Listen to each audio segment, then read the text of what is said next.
Abstract Essay, where ideas take shape, thoughts find depth, and every conversation explores the art of thinking beyond the obvious. And today I have my special guest. He is embodiment coach, group facilitator, and of course, evolutionary guide. No other than Mr. Jason Lange. Welcome to Abstract Essay, Mr. Jason. And can you please introduce more about yourself that I missed? Sure, yeah. My name's Jason. I'm a men's coach, is another way you could put it. I work with men on transformation, embodiment, relationships, purpose, health and vitality, you name it. I'm a father, I'm a husband, and I really love transformation, particularly helping men grow and change and get the most out of their lives. And it's been a passion of mine that really started with my own growth and transformation in my 20s as I was pretty lost, pretty a lot of pain as a man, and didn't quite know how to create the life I wanted. And it was through men's work and men's groups that things really transformed for me. So now I'm obviously quite passionate about bringing other men along for the journey. Transformation indeed. Mr. Jason, thank you so much for sharing your knowledge and wisdom to the world. And today, let's talk about men's mental health that explores societal pressures, personal struggles, and pathways to healing. Why do you think men are statistically less likely to seek help for mental health issues compared to women? Yeah, I'd say it starts with how we're taught in our culture as men to relate, and the kind of central problem for a lot of men, which is manliness and masculinity is associated with invulnerability. So you're a man if you're tough and you never hurt. And we're taught that culturally, we're taught that in our families, we're taught that through media. And the idea that asking for help or admitting we're suffering is an option is one that most men are terrified of, because oftentimes it's other men who then go on the attack and call those men names or ostracize them or bully them when they're young or whatever that might be. But there's just this kind of ethos we call the man box, which is really this idea. It's a little different from culture to culture, but it's basically the set of check boxes a man is supposed to check off in order to be considered a man. And most cultures, that is being vulnerable, never cry, don't show weakness, don't ask for help, um, try to have sex with anything you can have sex with, always be a good provider. Like, this stuff is just hammered over our heads when we're young. So, what a lot of men do from an early age is we're not taught how to be in our bodies, we're not taught how to connect to our emotions, and we're not taught how to share our emotions or what's going on in our body. So, what happens is inevitably we start to grow up in age and hard stuff happens. Life is suffering, right? It's one of the first noble truths. And instead of being able to ask for support, we hold it all inside. And over time, that catches up with men and causes them to be depressed, to be physically ill, to be suicidal at high rates. It's pretty astronomical these days in terms of the impact it's having on men. And so, my passion is getting men connected to each other in community, in rewriting this story of actually you can go farther, faster when you're in community than you can alone. How has the tough guy stereotype harmed men emotional well being throughout generations? Yeah. So, I mean, it's really this idea that you got to keep it all inside and you got to do it all yourself, right? I'm here in the States, and we particularly have the incredibly romantic ideal of the Marlboro man, the rugged American cowboy, tough as nails, lives alone. And that ethos is part of what's killing men, right? Loneliness itself, loneliness itself, men who report having little to no social connection or close friends. It's as dangerous to a man's health as smoking a pack of cigarettes a day. It's not some theoretical thing. That isolation does things to our nervous system. And so the tough guy image is I don't need anyone. I can handle it all myself. And that prevents men from reaching out and getting support and getting help and, frankly, taking care of themselves. And that ages men faster, it gets men sicker faster, and it causes men to commit suicide at much higher rates. Interesting facts, Mr. Jason. And what are the some subtle signs that a man in your life might be struggling mentally but not saying so? Yeah, so again, most men are taught to keep it inside. So it can be hard sometimes to realize when a man is suffering, but oftentimes he's withdrawn. Oftentimes he's dealing with some kind of addiction. Could be alcohol, could be marijuana, could be porn, could be sex, could be overworking, could be TV, video games, whatever it is. There's something that a man is compulsively using that sometimes is hidden, sometimes is public, um, but that is his attempt to regulate his nervous system and shift away from pain. And so, anytime you see that, oftentimes the solution is connection. So you got to pay attention because a lot of guys aren't going to share when they're in pain, but you're going to see it. You're going to see it on their faces. You're going to see it in their bodies. You're going to see it in the way they always just try to pretend everything is okay. And so you got to really pay attention, particularly to some men, and let them know that getting help, does not equal weakness. Yes, indeed. And Mr. Jason, how would you approach them if you see this man in struggling to bring out their feelings? Yeah, that's a tough one in that uh, for a lot of men, they got to come to me. If there's someone in your life, in this case, what I'd say is you just got to share with them, hey, I see you in pain. It hurts to see you in pain and to not know how to help. There are ways to get help. There are men that can help you. And it doesn't have to be this way. I can't do the work for you, but I will fully support you in doing it. And then you kind of just got to let them make the decision. For most men, because of all the indoctrination around, you know, mental health and asking for help and not being vulnerable and being a tough guy, there's a certain threshold of pain in their lives that they simply have to come into contact with.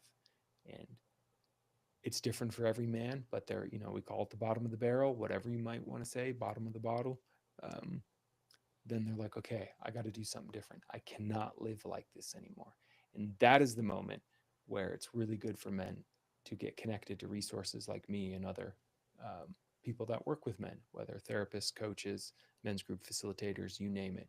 Because in that short window of, I can't do this on my own, I do not know how to lead myself out of this mess.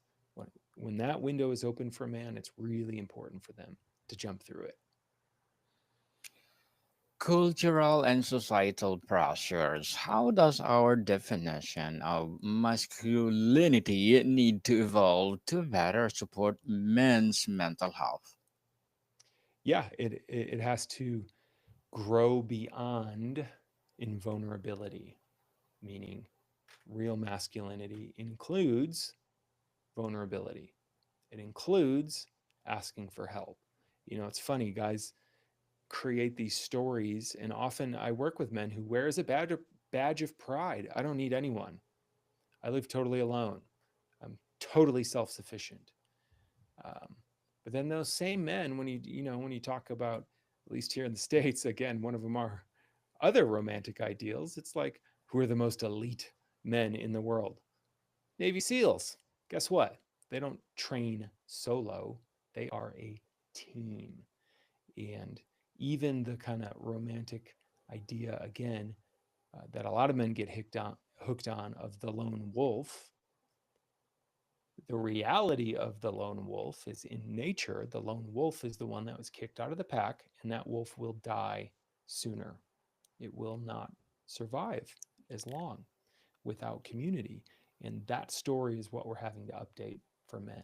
That's, hey, there's nothing wrong with you. You're not broken. You're not toxic, but you do need some training and you need to get connected to other men. And the second you get connected to other men, you become not just more resilient, you actually become anti fragile, which means stress makes you stronger. When you have a group of men who can support you when you're down and hold you accountable when you need to move something forward, you will become a more effective leader and man in the world. Relationships and vulnerability. How can partners, friends create safer space for men to express emotional vulnerability? Kind of two-step process. Number one, acknowledge a man for where he's trying in life. So many men are just longing for some recognition for even if their life isn't perfect or they've messed things up, most men are making effort. They're trying, even if they don't have the skills. And the second you acknowledge them, hey, I really appreciate, I know it's hard for you, but I see you trying, or I see how hard you're working, or I appreciate you for cleaning up the garage, whatever that is, that's going to soften a man in and of itself. And then there's just creating the space for, hey, I just want to hear what your truth is. I'm not here to judge it. I'm not here to make you wrong for it. And I'm not going to get freaked out by it. This is what's tough for a lot of men is they do share something vulnerable and then their partners don't know how to handle it because they feel like, oh my God, now it's my responsibility. Just because we share it as men doesn't make it your responsibility. So we just need you to receive us. You don't even have to fix us. Just hear us and appreciate us. And that will often create that deeper safety. How can or what healthiest way for men to balance emotional openness with personal boundaries? Yeah, you got to have boundaries as a man. It's super important. Boundaries mean just honoring self, right? Where men can get into trouble, where humans get into trouble, is when, in order to keep the peace with someone else, we dishonor ourselves. So we override our own needs in service of someone else's. And that creates resentment, frustration, anger, mistrust, you name it. And a man who abandons himself is not a man who can be trusted. So, a man who can set strong and healthy boundaries, meaning people trust in your life your capacity to say no. When people trust your no, they will far more deeply trust your yes. So, it's really important to give yourself permission to honor yourself, move at your own pace, and set healthy boundaries in life. And again, the thing about boundaries are they're not an attempt to control other people, they're us telling other people what we will do, what we will do. And learning that capacity is super important for men. And in terms of emotional expression, what I teach men is one of the best places to do that is with other men in men's group. Other men can handle it. Other men aren't going to be freaked out by it. Other men are going to actually be energized by it. And other men can help us get clearer, more deeply in touch with our emotions, and help us really get a strong sense of what we need and what we want in our lives. So then we can go back out into the world and share it with depth and clarity. So, one of the many ways guys I work with use men's group is where we come to be messy, imperfect, not emotion, not containing our emotions, just letting it loose, being a little over the top, being too much in some sense, so we can move the charge and then we can bring back our truth far more easily into the world. So expression is important for men, but putting a container around it and doing it safely is one of the best ways you can do it in a men's group. Mr. Jason, as a coach and a facilitator, what are your short term and long term goals? Yeah, you kind of said it at the beginning there. My goal is that every man should be in a men's group. I think one of the quickest ways to transform the world and nudge our world towards more goodness, truth, and beauty is to get men more connected to each other in these small groups because men need support and men need healthy, loving challenge and feedback to grow.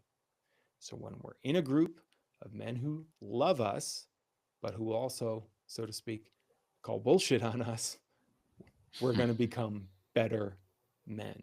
And so my goal for everything I do is to get men off the train of doing it alone and onto the train of joining community because things get better in community, right? One of the most famous research um, studies out there was they put rats in a cage. They filled up their little drinking thing, left a rat alone, filled it up with morphine. The rat would drink itself to death. The drug was just too good.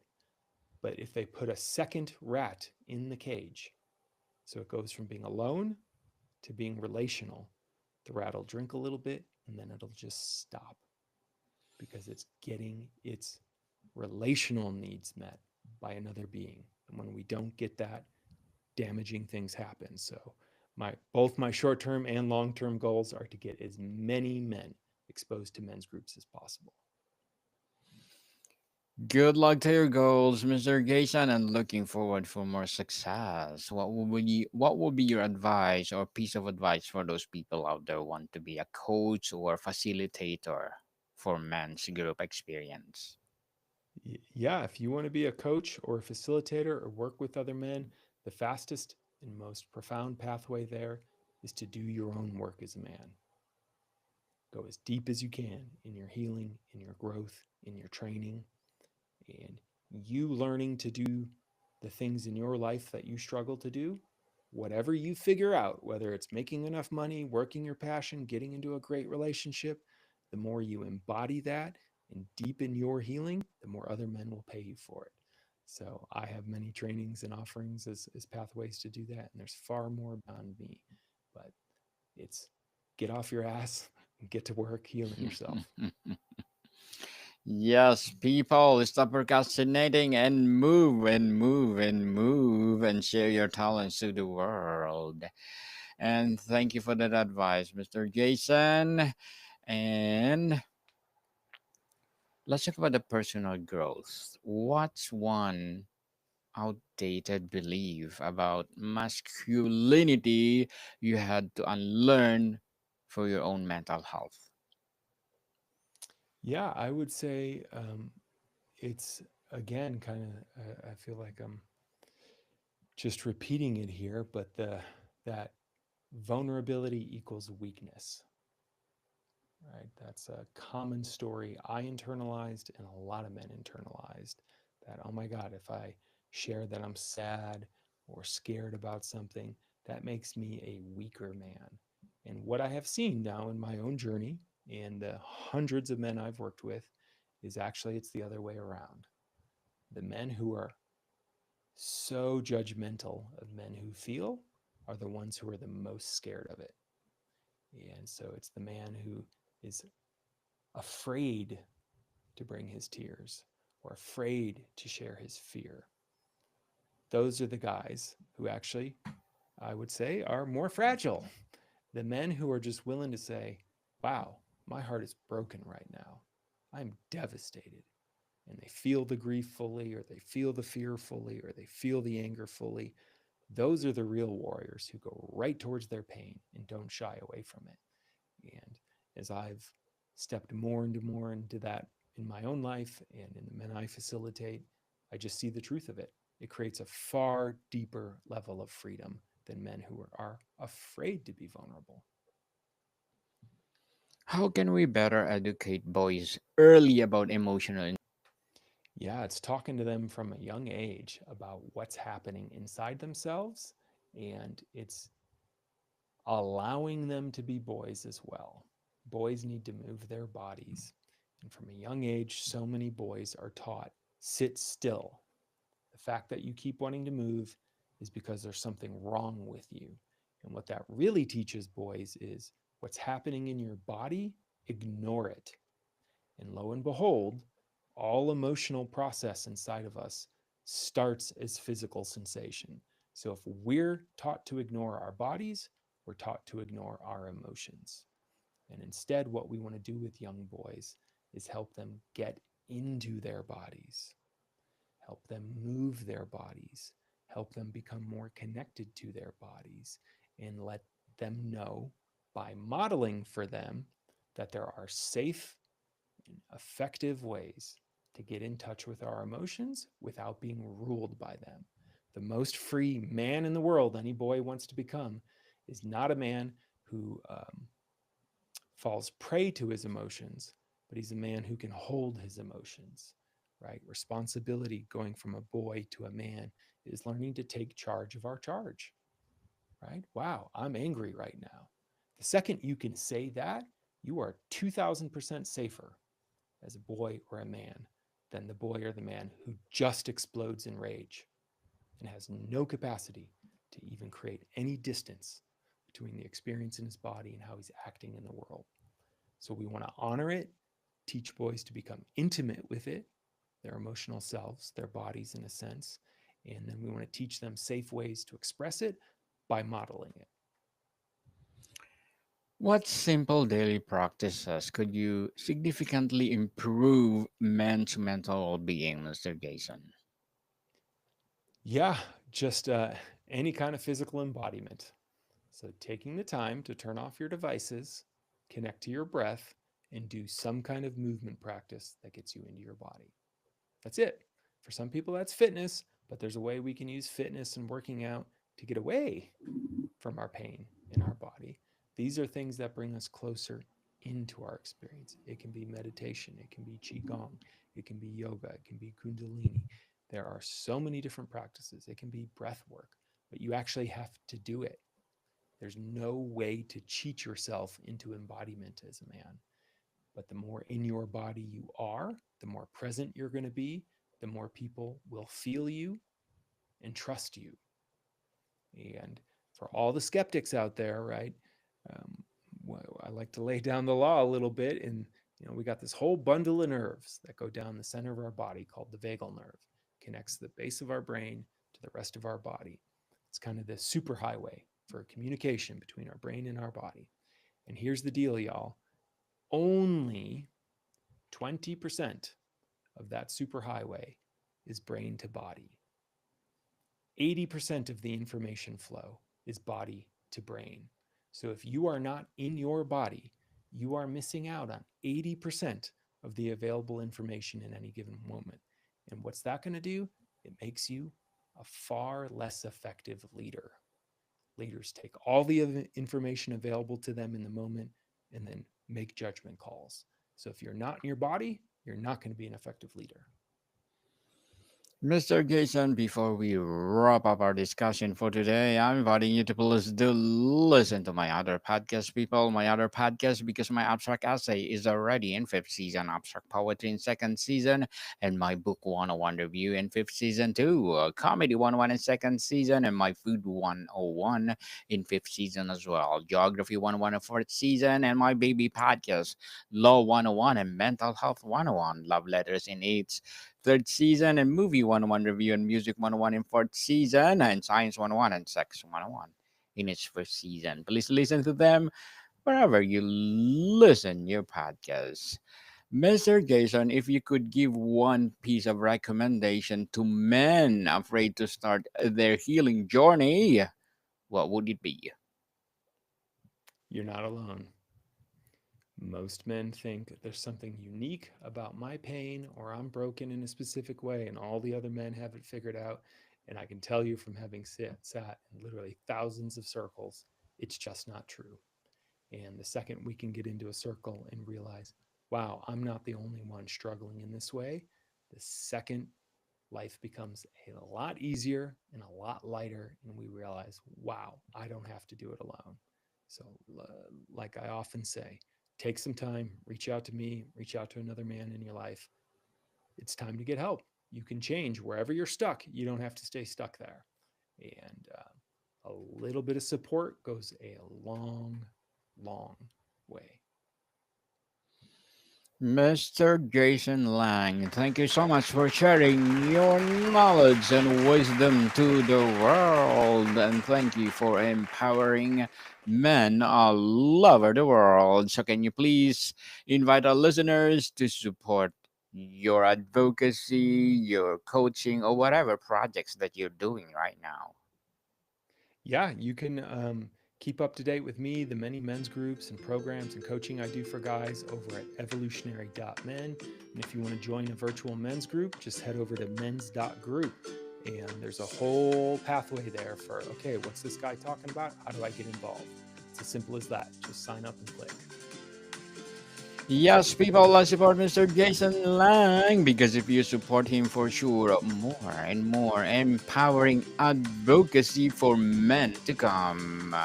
So, Mr. Jason, thank you so much for your time. So great to be here. Thank you. More to come, people. See you soon.